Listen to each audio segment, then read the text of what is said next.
হযরত সুলাইমান আলাইহিসসালাম এবং পিঁপড়ার ঘটনা। একবার হযরত সুলাইমান আলাইহিসসালাম তার সেনাবাহিনীকে নিয়ে একটি মরুভূমি অতিক্রম করছিলেন। পথে তিনি দেখতে পান এক বিশাল পিঁপড়া দল তাদের পথে অবস্থান করছে। সুলাইমান আলাইহিসসালাম পিঁপড়াদের প্রতি দয়া ও তাদের জীবনের প্রতি শ্রদ্ধাবোধ দেখে আল্লাহর প্রতি কৃতজ্ঞতা প্রকাশ করেন। তিনি তার বাহিনীকে নির্দেশ দেন যেন তারা পিঁপড়াদের পথে বাধা না দিয়ে নিজেদের পথ পরিবর্তন করে এবং তাদের ক্ষতি না করে।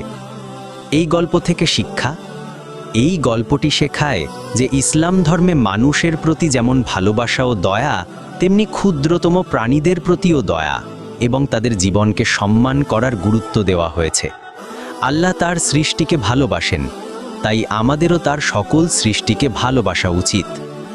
আল্লাহ আমাদের সবাইকে ইসলামের পথে চলার তৌফিক দান করুন।